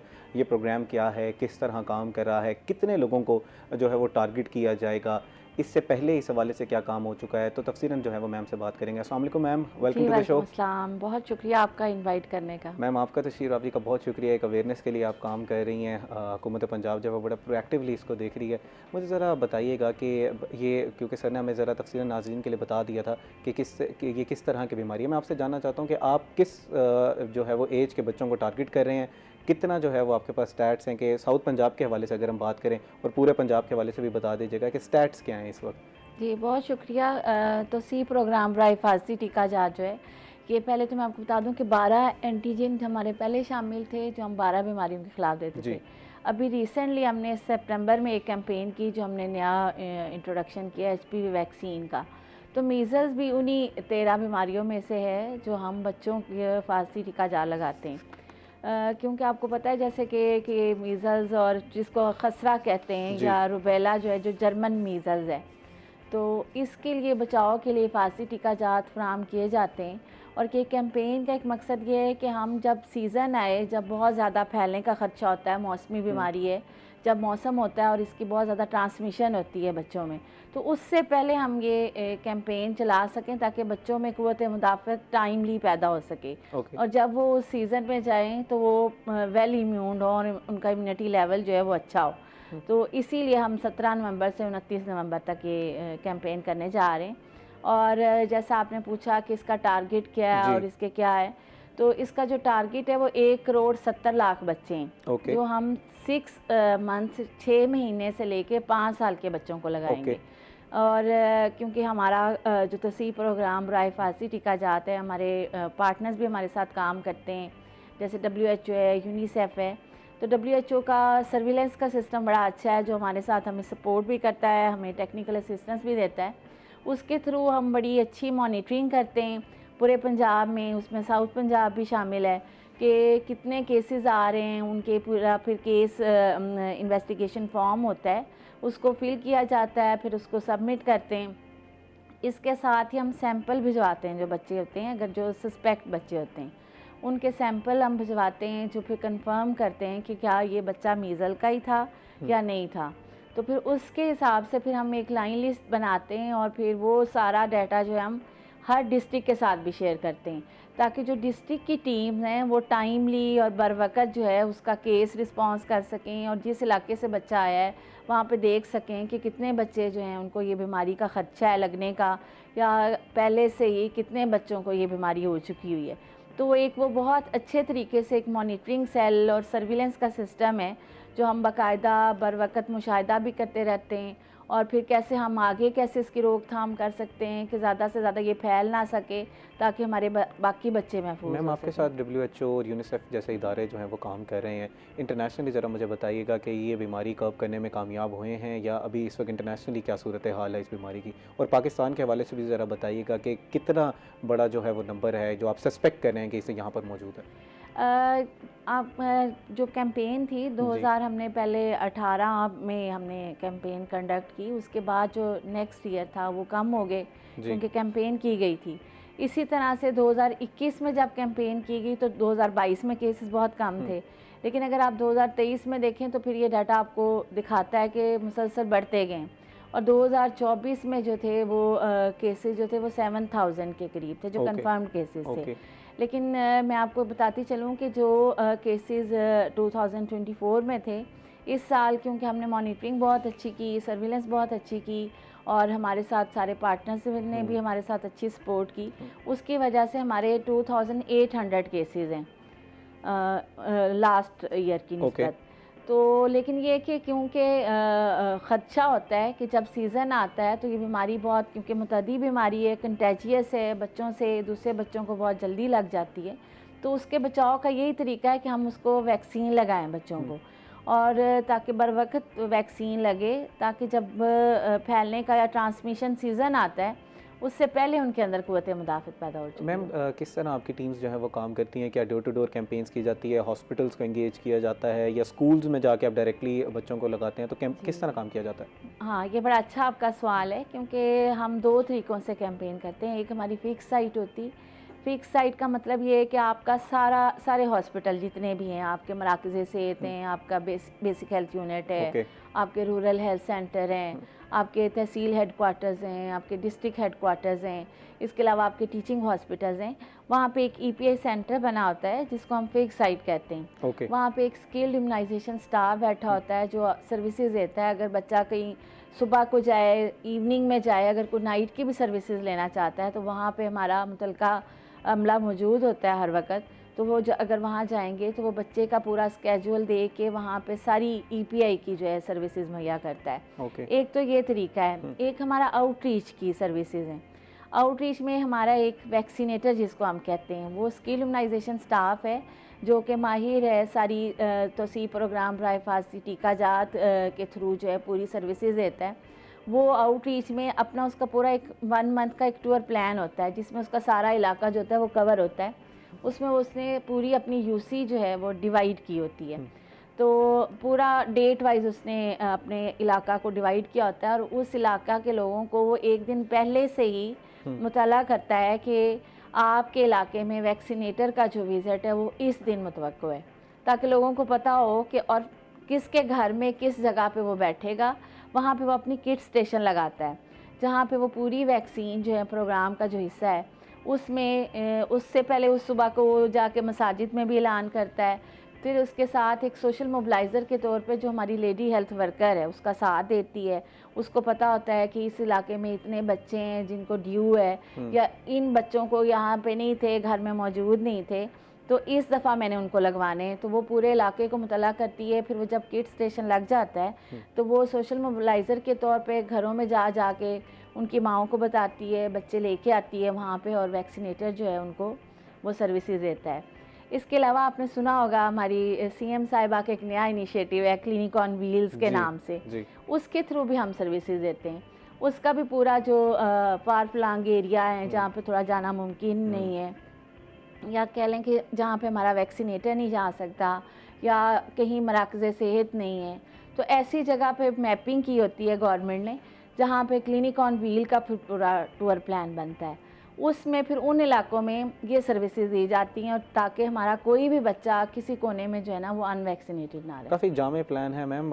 आप लोग अब क्या टारगेट कर रहे हैं? क्या पहले से तयन किया हुआ है कि हमने इस दफ़ा को 10,000 बच्चों को वैक्सीन लगानी है, 15,000 बच्चों को लगानी है, या वैक्सीन लगाने के बाद इस चीज़ का तयन किया जाएगा कि हमने इतने बच्चों को जो है वो वैक्सीनेट ये पूरा आपने बिल्कुल सही कहा, जामे प्लान होता है, पूरा ऑर्गेनाइज तरीके से चलते हैं हम लोग। इसमें हम पहले UC वाइज माइक्रो प्लान बनते हैं जिसमें एक गली घर सारा मैप होता है और कितने बच्चे हैं, उसमें ट्रायंगुलेशन ऑफ डाटा होती है।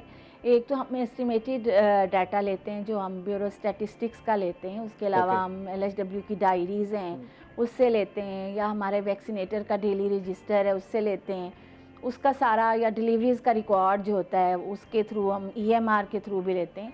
तो वो सारा डाटा मिला के उसको एक एस्टिमेटेड उसने टारगेट बनाया होता है, और ये पहले से पूरा माइक्रो प्लान बनता है हर UC का, और हर डिस्ट्रिक्ट का एक मैक्रो प्लान बनता है। सारे डिस्ट्रिक्ट को मिला के प्रोविंशियल का भी फिर बनता है पूरा। तो उसके हिसाब से टारगेटेड अप्रोच के थ्रू फिर उतनी वैक्सीन की सप्लाई होती है कि इस एरिया में इतनी ज़रूरत है, इस एरिया में इतनी ज़रूरत है, इस UC का ये टारगेट है, तो हमने कितने लॉजिस्टिक्स देने। तो उसके हिसाब से पूरी डिस्ट्रीब्यूशन प्लान बनता है, और वो जब कैंपेन है उससे पहले ही हम डिस्ट्रीब्यूशन जो है वो कंप्लीट करते हैं, ताकि हमारे हर वैक्सीनेटर के पास वैक्सीन हो, हमारे तमाम मराकज़ सेहत पे वैक्सीन अवेलेबल हो, ताकि जब हमारी आवाम जाए तो उनको कोई भी किसी किस्म की तकलीफ़ का सामना ना हो, और वो बर वक्त जो है उन बच्चों को वैक्सीन की फराहमी यकीनी बनाई जा सके। मैम जब हम पोलियो के केसेस की बात करते हैं तो वहाँ पर कुछ मुश्किलात भी आती हैं, जो वैक्सीनेटर हजरात हैं तो लोग जो हैं वो उसको रेडीली एक्सेप्ट नहीं करते। मैं बात कर रहा था डॉक्टर खालिद साहब से भी, उन्होंने कहा कि लोग जो हैं वो उसमें कुछ शऊर आ रहा है, आप भी जगह जगह जाके अवेयरनेस की कैंपेन चला रही हैं, मैं देख रहा था जब मैं आपके प्रोग्राम्स को स्टडी कर रहा था कुछ, तो लोग क्या एक्सेप्ट कर रहे हैं या अभी भी लोग जो हैं वो रिलक्टेंट हैं वैक्सीन करवाने से बच्चों को, ख़ास तौर पर फीमेल्स को कराने में लोगों को बड़ा मसला होता है? नहीं, मेरा नहीं ख्याल कि फ़ीमेल्स का कोई पंजाब लेवल पे इशू है लोग, और ना ही हमारा कोई इतना रिफ्यूज़ल का इशू है। असल में हमारा इशू है कि हमारे जो बॉर्डरिंग डिस्ट्रिक्ट्स हैं, लाइक हमारे जो साथ वाले प्रोविंसेस हैं, जैसे सिंध हो गया या KPK के साथ हमारे जो ज़िले लगते हैं, हमें ज़्यादा इशू वहाँ पे है, क्योंकि हमें पंजाब में तो कवरेज अच्छी है और मोस्टली हर जगह पे हमारी टीमें भी पहुँचती हैं, कवरेज भी अच्छी है, लोग भी, इतना रिफ्यूज़ल का इशू नहीं है। इशू हमारा ज़्यादा पार्शली वैक्सीनेटेड बच्चों का है, कि एक बच्चे ने लगवाई है तो वो कहीं इधर उधर हुआ है, कहीं मिस हो गया है, तो ये ज़्यादा इशू आता है, या वो कहीं साथ वाले प्रोविंस में, या जिस तरह रहीम यार खान के साथ लगता है कहीं वो चले गए, कोई मेले पे चले गए, उर्स पे चले गए, या वो वहाँ रहे तो वहाँ पे डोज मिस हुई है, तो जब वापस आए तो फिर उसको ढूंढने में थोड़ी ताख़ीर हुई है। इस पे ज़रा तफसीलन गुफ्तगू करेंगे कि पोस्ट वैक्सीन का क्या एक लाहे अमल है, क्या क्या चेक भी किया जाता है अफादियत को, कोल्ड चेन को किस तरह मैनेज किया जाता है, पूरी लाहे अमल होगा नाज़रीन। लेकिन इस वक्त हुआ एक ब्रेक का, हमारे साथ रहिएगा।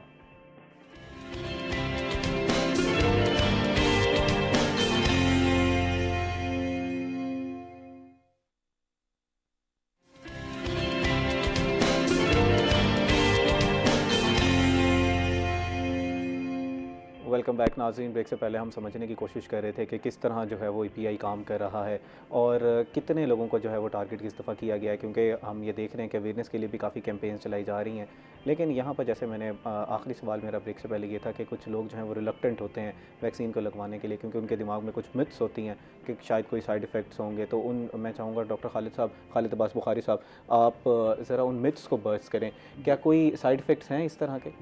बहुत अच्छा सवाल है, और बहुत ये एक किस्म का लोगों के जहनों में शकूक भी करते हैं पैदा, और कुछ इसमें रिलीजियस फैक्टर भी आ जाते हैं। लेकिन एक चीज़ मैं आपको अर्ज़ करूं, एक चीज़ तो है कि कोई भी वैक्सीन है या कोई केमिकल है, it's not without any side effect.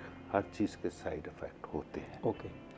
हमने वज़न करना होता है साइड इफ़ेक्ट प्लस जो मॉर्बिडिटी या मॉर्टेलिटी है उसका क्या रेशो है। जैसे मैं पहले आपसे बात कर रहा था, 80s में जब मैं इंग्लैंड था तो उस वक्त डियाना के बच्चा जो ये आपका इस वक्त क्राउन प्रिंस है, इसको विलियम मेरे ख्याल, इसको भी हुपिंग कफ वैक्सीन लगनी चाहिए है नहीं, क्योंकि whooping cough vaccine 1 in million में ब्रेन डैमेज करती है।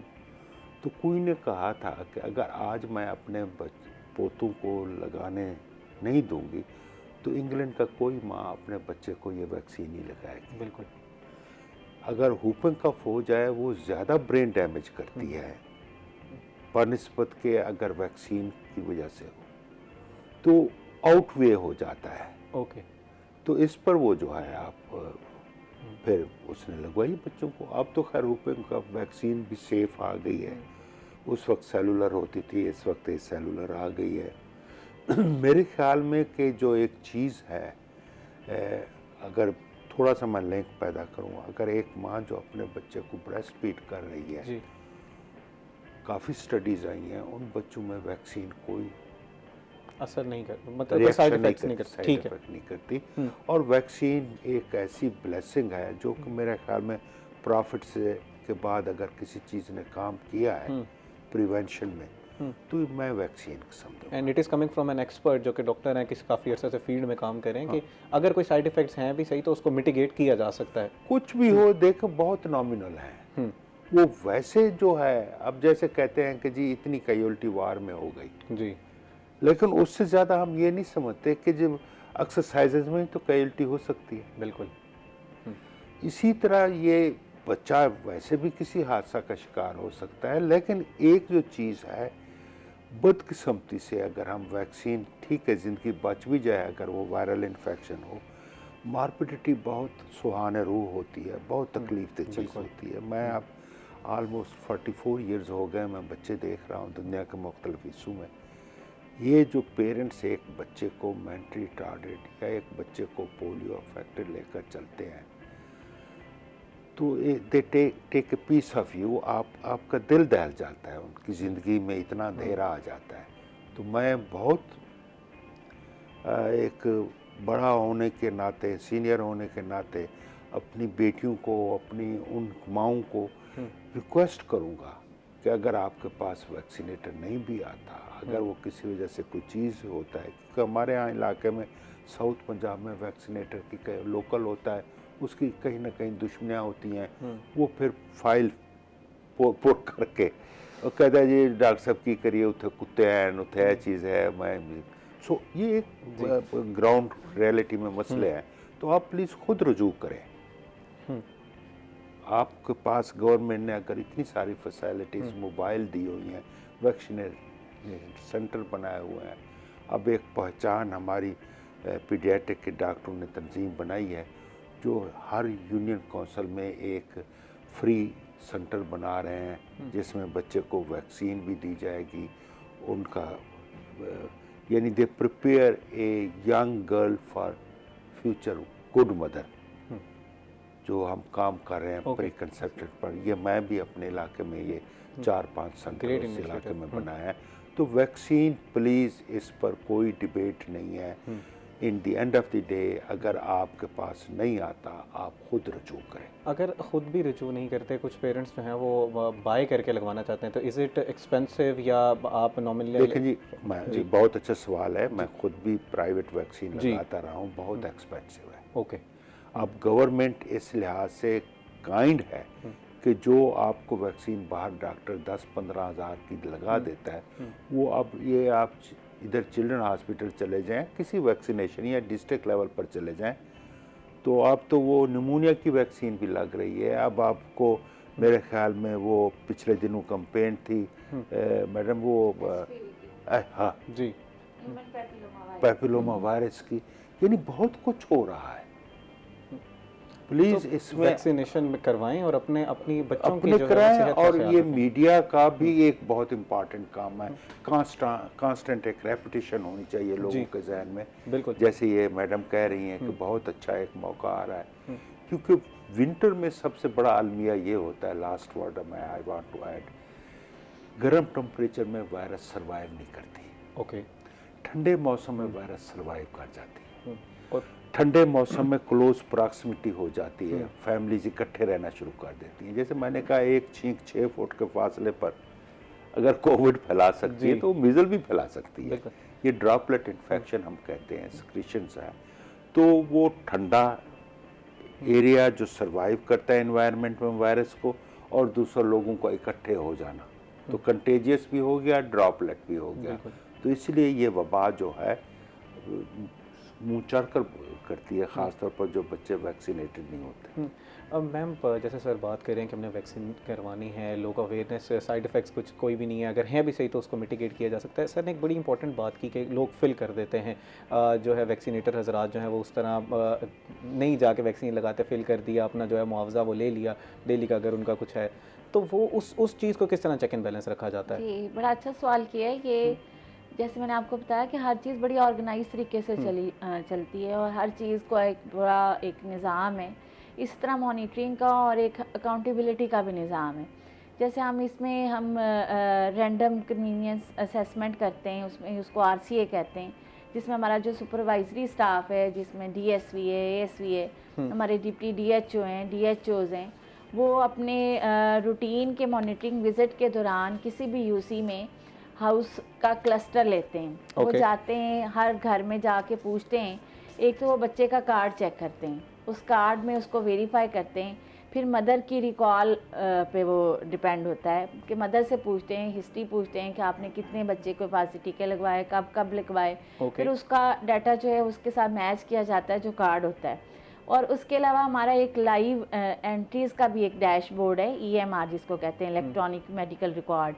उसका पूरा डैशबोर्ड बना हुआ है और उसके ऊपर भी हम उसको पॉलीगॉन्स बनाए हुए हैं कि हमने जियो टैगिंग की हुई है, हर यूसी की मैपिंग हुई हुई है, जहाँ जहाँ वैक्सीनेटर जाता है वो एरिया जो है वो ग्रीन हो जाता है।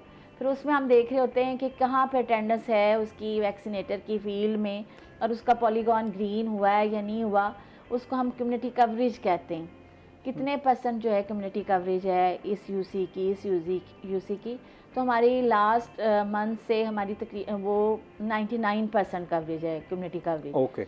इसके अलावा जो है हम रैंडमली डैशबोर्ड के थ्रू भी देख रहे होते हैं और हम वहाँ से कॉल करके भी पूछ रहे होते हैं कि आपका बच्चा वैक्सीनेट हुआ है, उसको कितने एंटीजन लगे हैं, आपका वैक्सीनेटर आया था या आप हेल्थ फैसिलिटी पे गए थे।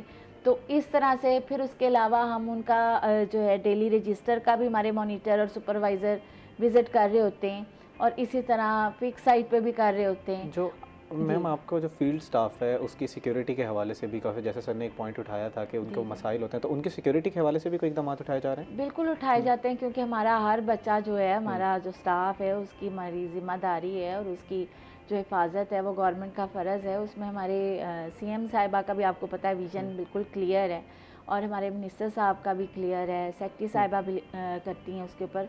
जैसे आपने देखा होगा HPV कैंपेन में जिन भी किसी ने अगर मिस इन्फॉर्मेशन फैलाई थी या जो इस तरह के इशू थे उनको टाइमली जो है उनको एड्रेस किया गया था, उनकी FIR कटी थी और वो इशू हुआ था। लेकिन बाज़ टाइम ये होता है कि बाज़ टाइम आपके पर्सनल कुछ स्टाफ के इश्यूज़ होते हैं किसी के साथ पर्सनल, क्योंकि वो उसी कम्युनिटी के मोस्टली हायरिंग होती है, उसी एरिया के वो रेजिडेंट होते हैं।